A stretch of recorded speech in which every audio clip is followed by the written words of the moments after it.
जय गुरुदेव। प्रेम न बारी उपजे, प्रेम न हाट बिकाय। राजा प्रजा जेहि रुचे, शीस दे लई जाय।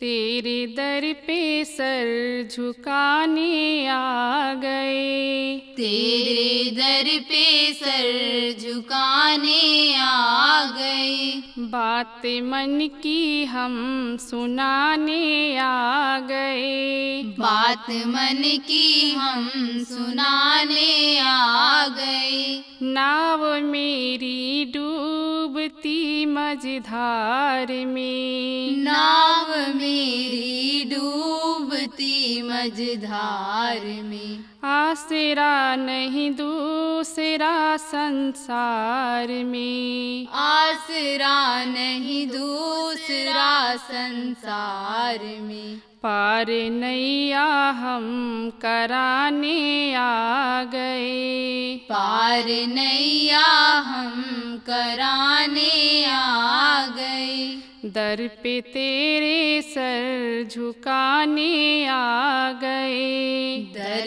पे तेरे सर झुकाने आ गए। पतित पावन नाम है गुरुवर तेरा, पतित पावन नाम है गुरुवर तेरा। बेसहारों का सहारा है तेरा, बेसहारों का सहारा है तेरा।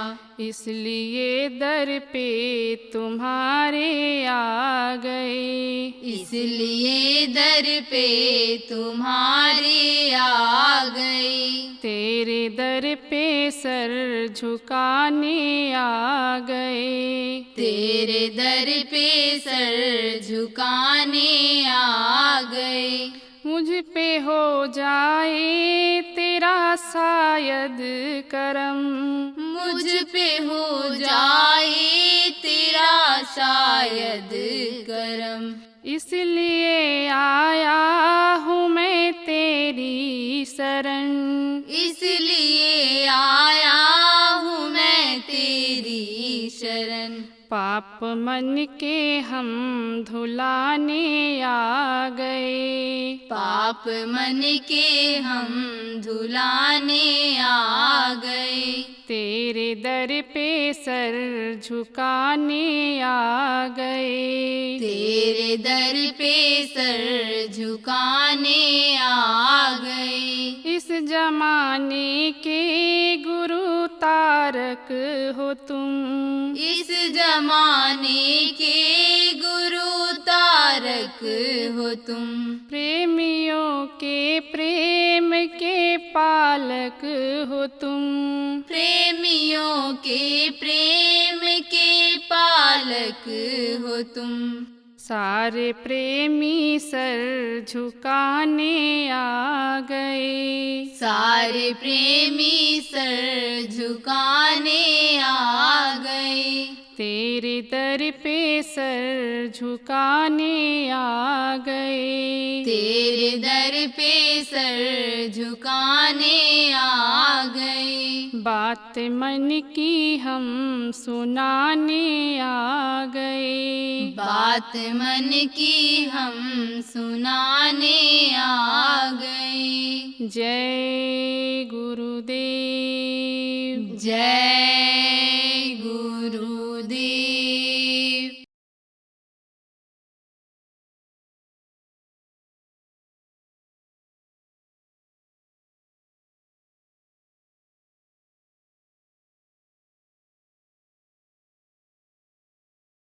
समझाने बताने के लिए ही यानी ये चीज़ें लिखी पढ़ी जाती हैं।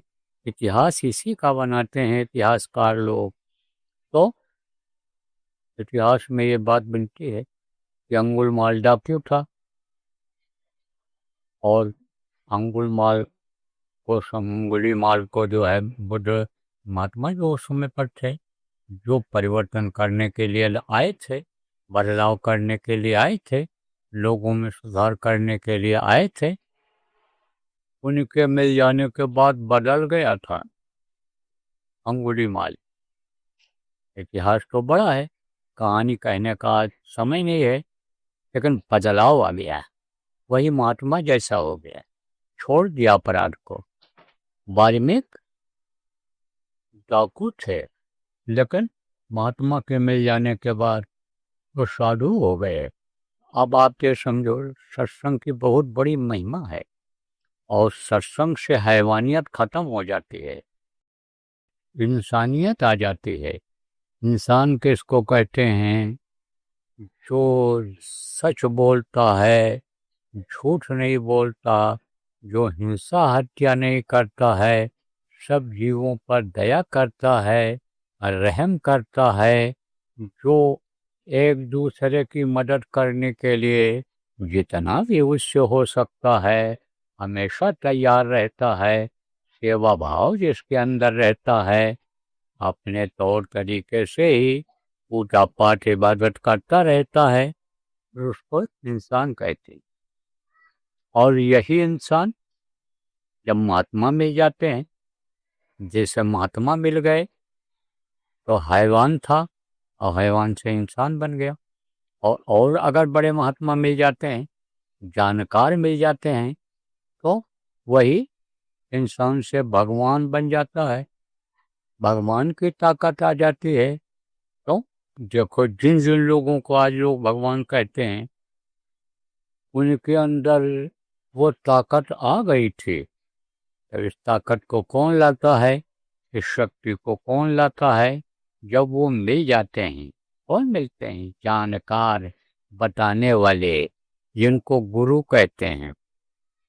देखो प्रेम, राम भगवान को बहुत लोग जानते हैं, विदेशों में भी बहुत लोग जान गए। तो राम भगवान जब पैदा हुए थे सब नहीं थे, राजा दशरथ के पुत्र थे, उनको मांग करके ले गए थे विश्वामित्र, बहुत कुछ उन्होंने सिखाया। आप ये समझो कि उनको इंसान बनाया, अच्छा इंसान बना दिया, उनको त्यागी और तपस्वी बना दिया, उनके अंदर दुनिया की चीज़ों को भर दिया, ज्ञान को भर दिया। आप समझो, राजेश तपस्वी संतुष्टा सत्यवादी जितेंद्रिय दाता शूर दयालु शाह वेद पाठी थे, 9 गुण उनके अंदर भर दिए। उसके बाद में फिर गुरु वशिष्ठ कुल पूज्य हमारे, उन्होंने वशिष्ठ जी को गुरु बनाया, उनसे दीक्षा लिया, मंत्र लिया, नामदान लिया और भजन किया उन्होंने। तब उनके अंदर पूरी शक्ति आई कि रावण जैसे पराक्रमी को, कि जिसके सामने बड़े बड़े देवता नहीं ठहरते थे, उसको मार गिराए। इतनी ताकत आ गई। और जो असंभव यानी नामुमकिन, जो नहीं होने वाली चीज़ है, वो जब उन्होंने करके दिखा दिया, तो उसी वक्त से लोग उनको भगवान मानने लग गए। उसी वक्त से। तो ये जब गुरु मिल जाते हैं, कौन गुरु? समर्थ गुरु, सच्चे गुरु, जब वो मिल जाते हैं तो यही इंसान भगवान बन जाता है। तो प्रेमियों, सत्संग की महिमा है अति भारी, कहा गया ना, बहुत बड़ी महिमा है सत्संग की। इसलिए बराबर सत्संग सुनते रहना चाहिए। बिना ही प्रयास हुए भव भंगा, बड़े भाग्य पाए वो सत्संगा। भाग्य जब जगता है, जब संस्कार जगते हैं, पिछले जन्म के पुण्य जब उदय होते हैं, तब सत्संग मिलता है। अब सत्संग तो आप लोग सुनते हो, कुछ लोग ऐसे भी हो कि जो गुरु महाराज का सत्संग सुनते थे, गुरु महाराज चले गए, उसके बाद गुरु महाराज ने मुझे आदेश दिया था जो काम वो करते थे उसको करने के लिए, और मैं सत्संग सुनाने लग गया। लेकिन आते तो हो और सत्संग सुन करके चले जाते हो, या तो समय नहीं पाते होगे, और या तो जानते हुए भी नहीं करते हो, और या तो भूल जाते होगे। तीन ही बात हो सकती है। या तो बातों को समझ नहीं पाते होगे, तो बात को जब न समझ पाओ तो दूसरे से पूछो। जैसे घर में कोई काम होता है, नहीं समझ पाते हो बच्चों और बच्चियों, तो परिवार के लोगों से पूछते हो कि नहीं पूछते हो? ऐसे दूसरों से पूछो, भाई बाबा ने क्या क्या बात बताया, क्या क्या चीज़ें बता करके गए, और अगर समझ जाते हो तो उस बात को याद रखो, भूलो नहीं। जो जरूरी चीज है उसको भूलो नहीं। भूल जाते हो जरूरी चीज को जब, तब अगर भोजन खाना लोग भूल जाएं तो भूखे रह जाएंगे कि नहीं? शरीर दुबला हो जाएगा कि नहीं हो जाएगा? और एक समय ऐसा आएगा कि इतनी कमजोरी आ जाएगी कि दिल दिमाग काम नहीं करेगा, बुद्धि काम नहीं करेगी। तो जो जरूरी चीजें होती हैं वो भूली नहीं जाती हैं, याद कर ली जाती है। बच्चे को देखो याद करा दिया जाता है कि सुबह उठो जब, तब लेटरिन जाओ, सबसे पहले जो पेट में है उसको खारिज करो, बाहर निकालो। और नहीं तो बच्चा जब उठता है तो सबसे पहले खाने को ही मांगता है, क्योंकि उसका हाजमा सही होता है, और रात को खाता है तो सुबह तक सब पच जाता है, हजम हो जाता है। तो भूख लगती है तो सिखाते हो ना। अब मान लो किसी दिन लेटरिन नहीं गया और फिर बैठ गया खाने के लिए, तब कहते हो ना, जा पहले लेटरिन हुआ और फिर हाथ मुंह धो ले, और मुंह धो ले, साफ कर ले मुंह, और तब फिर खाओ। तो उसको रट जाता है ये। ऐसे ही जरूरी चीज़ों को रट लेना चाहिए। जो बातें बताई जाएं, एक कान से सुनो और दूसरे कान से निकाल दो, भूल जाओ, यानी लापरवाही बरतो, तो उससे फायदा नहीं होने वाला है। देखो, बहुत सुनाया गया, आगरा कोई हमारे लिए नया नहीं है, ये बाह है। बाह में पहले भी मैं बहुत आया, खूब प्रचार करता था, गांव गांव जाता था। यहाँ ये बाह में कुछ नहीं था, ये सड़कें सब उखड़ी हुई, आबादी इतनी नहीं थी। गाँव में जाता था प्रचार के लिए। गुरु महाराज का कार्यक्रम यहाँ हुआ तब पहले आया था प्रचार के लिए, तो बराबर जानता हूँ मैं। आप लोग देखो, अगर बातों को पकड़ लो, ध्यान दे दो, तो यह रोना धोना आपका खत्म हो जाए। क्यों? क्योंकि जब मैं आता हूँ तो रोने धोना रहता है, लड़का बीमार है, सिर में दर्द है, यह है वो है, यही सब बातें आप पे समझो आप कहते हो। और ज़्यादातर ये बच्चियाँ ज़्यादा कहती हैं, इनका रोना धोना ज़्यादा रहता है। तो जो पुरुष लोग आप हो, अपने अपने घर के इनको समझा दो औरतों को कि भाई बाबा ऐसा बता करके गए हैं, इसको करके देखो। डॉक्टर के पास जाओ आप और दवा दे, और दवा खाओ नहीं तो समझो मर्ज कैसे जाएगा, तकलीफ कैसे जाएगी। अब ये जरूर है, एक बार दवा दे दी गई, एक बार बता दिया गया परहेज, अब उसको कर ले जाओगे तो मर्ज खत्म हो जाएगा, तकलीफ दूर हो जाएगी। फिर बार बार डॉक्टर के पास क्यों जाना पड़ेगा, रोना धोना क्यों रहेगा। और देखो बच्चियों और बच्चियों, अगर तकलीफ रहेगी तो आप ये समझो, न भजन आपसे हो पाएगा, न भक्ति हो पाएगी, और न किसी काम में मन लगेगा। बड़ा मुश्किल हो जाएगा जीना, खाना पीना, परिवार का पालन पोषण करना। इसलिए सबसे पहले तो यही जरूरी है कि सीखो कि कैसे रहा जाता है, कैसे खाया जाता है, कैसे पहना जाता है, कैसे एक दूसरे का साथ व्यवहार विचार किया जाता है। इसको पहले सीख लो। तो चलो मैं बताता हूँ, मोटी मोटी बात आपको बताता हूँ। देखो, यह महीना कार्तिक का है। तो क्वार और कार्तिक का महीना ऐसा होता है, इसमें ऋतु परिवर्तन होता है, यानी बरसात जाती है और ठंडी की शुरुआत हो जाती है। और यही ठंडी जब खत्म होगी तब उधर चैत आएगा, तो चैत में गर्मी की शुरुआत होगी। तो ये जो महीना होते हैं, इनमें रोग ज़्यादा होते हैं। थोड़ी सी लापरवाही अगर हो गई तो आप फिर समझो कि तकलीफ बढ़ जाती है। अब इस समय क्या करना चाहिए, ज़्यादातर पेट को खाली रखना चाहिए, एक रोटी का भूख रख करके तब खाना चाहिए, और ऐसी चीज़ों को खाओ कि जिससे पेट साफ हो जाए।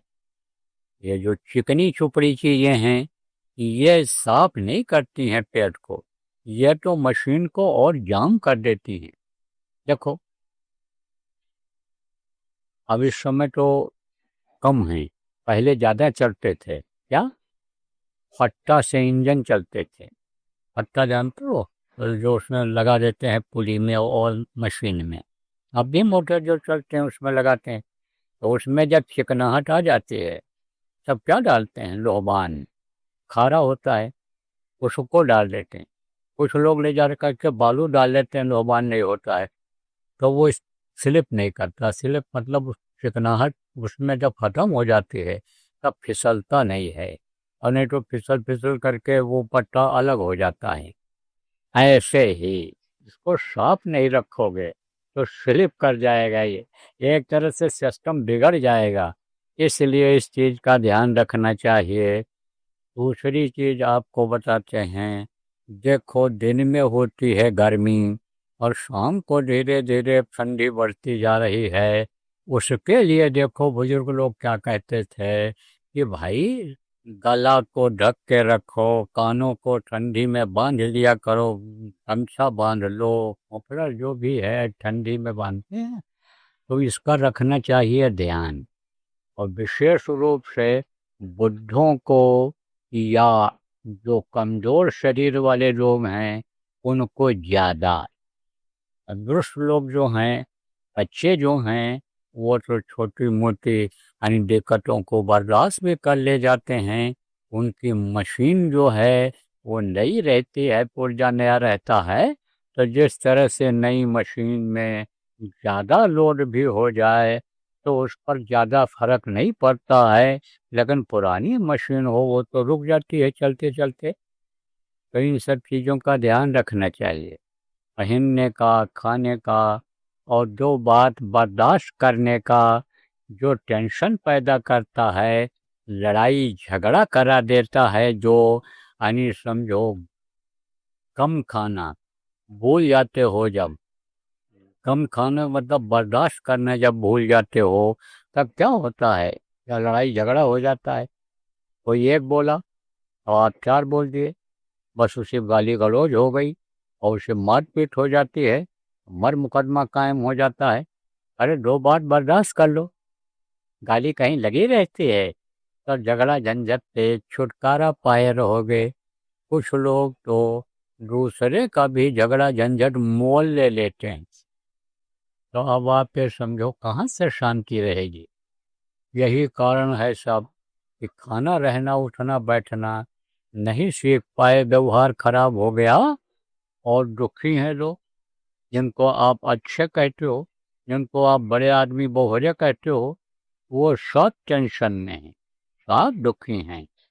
देखो प्रेमियों, आप उस भगवान को भूल रहे हो कि जो पैदा होने के पहले माँ के स्तन में दूध भर देता है, परवरिश वो करता है, देता वो है, खिलाता वो है, सिखाता वो है, करता सब वो है, करता वही है, वो देता वही है, खिलाता वही है, लेकिन उसको भूल जाते हो। और आप कहते हो भाई पैसा हमारे पास तभी आएगा कि जब हम ठग करके लाएंगे, मार करके लाएंगे, चोरी करके लाएंगे, रिश्वत करके लाएंगे, रिश्वत ले करके लाएंगे, तभी हमारे पास आएगा। और पैसे के बगैर हमारा काम नहीं चलेगा, पैसे के बगैर हमारा नाम कैसे होगा, इज्जत कैसे होगी। तो यह आपका भ्रम और भूल है। अगर मार के लाओगे, काट के लाओगे, लूट के लाओगे, दिन दुखा के लाओगे, तो आपका भी चला जाएगा।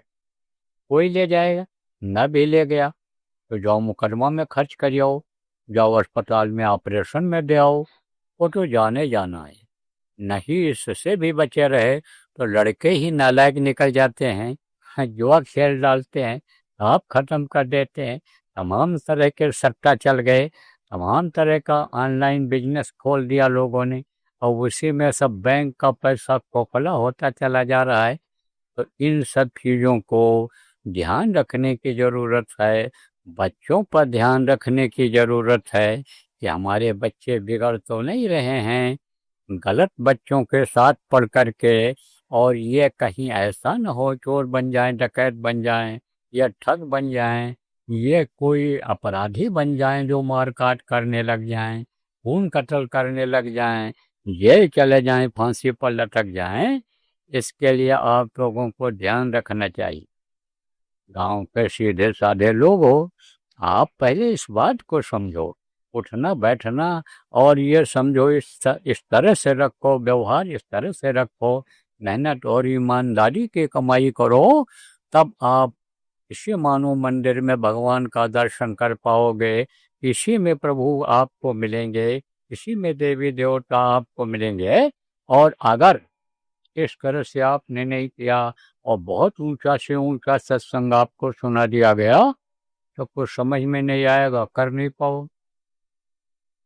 देखो प्रेमियों, अब आपको बताते हैं, देखो जैसे खान पान गड़बड़ हो जाता है, तो खान पान जब गड़बड़ हो जाता है तो बीमारी आ जाती है, वो तो दवा से ठीक हो जाता है।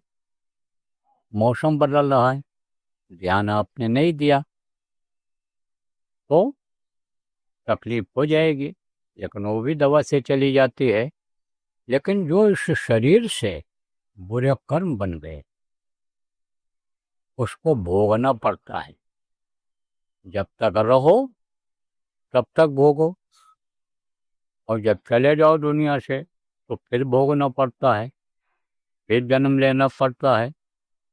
जन्मते वक्त देखो कितनी तकलीफ होती है, बच्चा रोता हुआ पैदा होता है तो वो तकलीफ झेलनी पड़ती है, और मरते समय भी देखो बहुत तकलीफ होती है, छटपट करके बहुत से लोग मरते हैं, लेकिन और पेशाब तक हो जाता है मरते समय। तो ये सब झेलना पड़ेगा। आप ये समझो, कर्म अगर खराब हो गए, इसलिए कर्म को सही रखना चाहिए। अब मान लो कर्म खराब ही हो गए, कैसे यानी समझो कि कर्म अच्छे बनेंगे?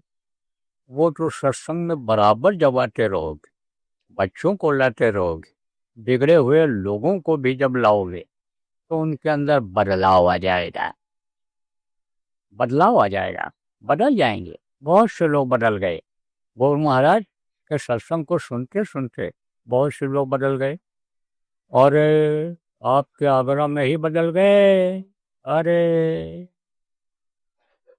आपके आगरा जिला से धौलपुर है बगल में राजस्थान, उसके लोग बदल गए।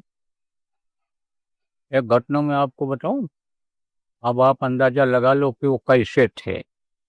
एक सरपंच जी थे, तो गुरु महाराज से नामदान दिए। मैं वहाँ गया था प्रचार में पहले,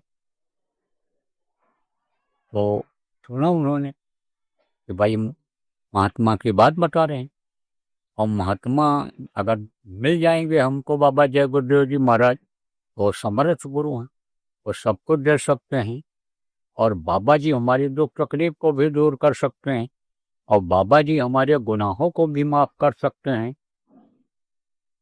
और मैं तो गुनाहगार हूँ ही। क्यों? क्योंकि शराबी जब शराब पीता है तो वो महसूस करता है कि पीने के बाद अब हम किसी लायक नहीं रह गए, अब हम कुछ कर नहीं सकते हैं, हमारे हाथ पैर आँख कान दिल दिमाग ये सब एकदम से रुक गए, ये कुछ गलत सोच रहे हैं, गलत करा रहे हैं हमारे हाथ पैर। तो वो क्या सोचता है कि गलत किया मैंने, तब वो ये चाहता है कि हमारे लड़के शराब न पी। ये बाजारू औरतें होती नाचने गाने वाली जो पेशा करती हैं, वो अपनी लड़की को नहीं चाहती हैं कि ये इस पेशे में आवे। देखो ये बड़े बड़े अपराधी हैं, जिनको डॉन कहते हो, जिनको आपके समझो कि माफिया कहते हो, तरह तरह से नाम रख रखा है, लेकिन उनके लड़के उस पेशे में नहीं है। वो कहाँ हैं? विदेशों में पढ़ते हैं कि अच्छे बन जाएं, अफसर बन जाएंगे। तो ऐसे ही ये तो पता रहता ही है कि मेरे से गलती हो रही है, गलती हो गई है, गुनाह हो गए हैं, तो इसकी माफ़ी कैसे होगी? कि जब कोई बताने वाला मिल जाता है कि माफ़ी वहाँ मिलेगी, तुमको जब पहुँचोगे जाओगे, तो वहाँ के लिए चल पड़ता है। तो सरपंच जी ने नामदान लिया और भजन करने लग गए। बदलाव आ गया उनके अंदर। और मैं गया था प्रचार के लिए। आज की बात नहीं है, करीब 45-46 साल पहले की बात है। तो आप ये समझो कि प्रचार के लिए गया था उधर, तो उधर से गाड़ी से आ रहा था। अब झंडा लगा गाड़ी जब उन्होंने देखा तो सरपंच जी वहीं खड़े थे, वो रोके गाड़ी को। वो समझे कि सत्संगी लोग हैं। पीछे वो डाला टाइप का था, आगे केवल 2 ही सीट थी, ड्राइवर की और एक और पीछे वो सामान ढोने वाली गाड़ी थी। तो उसी पर आप ये समझो कि हम लोग बैठ गए थे। कोई सवारी मिल गई थी, गाड़ी तो अपनी कोई थी नहीं। उस समय तो गाड़ियां रहती नहीं, मिलती नहीं थी। साइकिलों पर बैठकर प्रचार करते थे, बसों का इंतजार घंटों बैठ कर करते रहते बस स्टैंड पर। 2-3 बसें किसी किसी रूट पर चलती थीं, बाकी चलती नहीं थी। सवारी का इतना साधन नहीं था। तो जब मिली वो सवारी आ रही थी तो उसी पर बैठ लिया। तो हमको तो सवारी खाली थी, लोगों ने आगे बैठा दिया अपने साथियों ने, और वो लोग सब पीछे हो गए। तब जब उन्होंने गाड़ी रोका तो गाड़ी वाले ने रोक दिया, ये भी सवारी हैं बैठेंगे। तो वो रोका और पीछे जो सत्संगी लोग बैठे थे उनसे पूछा कि आप लोग कहाँ जा रहे हो? बोले हम लोग तो सत्संग में जा रहे हैं। कहाँ है सत्संग? किसका सत्संग है? तो उनको लोग तिवारी तो बताया उन्होंने। सबको तो पहचान नहीं पाया, आता था पहले। तो समझो बताया कि ये सरपंच जी हैं और भी नए नामदानी हैं, गुरु महाराज के प्रेमी हैं। तो हमने कहा अच्छा, बहुत अच्छा सरपंच जी। तो उन्होंने वही साइकिल उनकी थी और एक वहीं पर खोखा रखा था, वहीं पर उससे कहा ये हमारी साइकिल लेते जाना, रख लेना अपने पास, अब हम जा रहे हैं सत्संग सुनने। तो वो भी गए, पीछे वहीं बैठ गए। अब आगे जब हम लोग पहुँचे तो टोल था वहाँ। टोल जानते हो, जहाँ गाड़ियों को रोक करके पैसा देना होता है, उसका ठेका रहता है। उसने रोका। जब उसने रोका तो ये लोग सत्संगी लोग उतरे, कहे भाई सवारियाँ हैं सत्संग के लिए जा रही हैं, इसको छोड़ दो। तो उसने नहीं छोड़ा, कहा नहीं पैसा तो पड़ेगा, पैसा देना पड़ेगा। और जब सरपंच जी गए तब इसने कहा है जाने दो, सरपंच जी बैठे हैं। अब जब वहाँ पहुँचे तो हमने कहा, पूछा कि क्यों भाई, पैसा मांग रहा था तो दिया? कहा नहीं दिया, सरपंच जी जब गए। तब हमने पूछा अच्छा सरपंच जी का प्रभाव है? तो आदमी ने कहा सरपंच जी का प्रभाव तो है ही है, क्योंकि ये पहले इन लोगों से भी वसूलते थे। इससे जो टोल वाले थे उनसे भी वसूलते थे। इनका बंधा हुआ था शराब पीने के लिए, बोतलें इनको लोग देते थे। लेकिन अब बदलाव आ गया। तो अब आते समझो बदलाव बहुत आ जाता है लोगों के अंदर। बदलाव ला दिया गुरु महाराज ने। अब ऐसे जैसे मैंने बताया ना कि हैवानियत से इंसानियत आ गई, अंगुलमाल को तब महात्मा मिल गए, वाल्मीकि डाकू थे, आते समझो कि वो बदल गए। ऐसे बदलाव हो जाता है। तो सत्संग बराबर सुनते रहना चाहिए। और जो बच्चे बिगड़ रहे हैं उनको तो जरूर सत्संग सुनवाना चाहिए, उनको जरूर सेवा में भजन में लगाना चाहिए, नहीं तो आपकी ये बौहरेगिरी खत्म हो जाए। कितना आपके पास जमीन हो, सरसों पैदा कर लो, कमाई कर लो, कितना भी आप अन्य डेयरी खोल लो, दूध में कमाई कर लो, दुकान खोल लो, कमाई कर लो, लेकिन वो ये कहीं गाँव में जुआ में बर्बाद कर दें। क्योंकि मैंने ये देखा है कि जुआरी इधर बहुत हैं, अब भी हैं, पहले भी जुआ लोग खेलते थे। गांव में जब मैं जाता था इस टाइम पर, जब दिवाली नज़दीक आती थी तो पत्ता फेंकते ही रहते थे लोग। तो ऐसे ही समझ लो वो सब बर्बाद कर देंगे। इसलिए उन लोगों को भी सत्संग में लाने की ज़रूरत रहती है।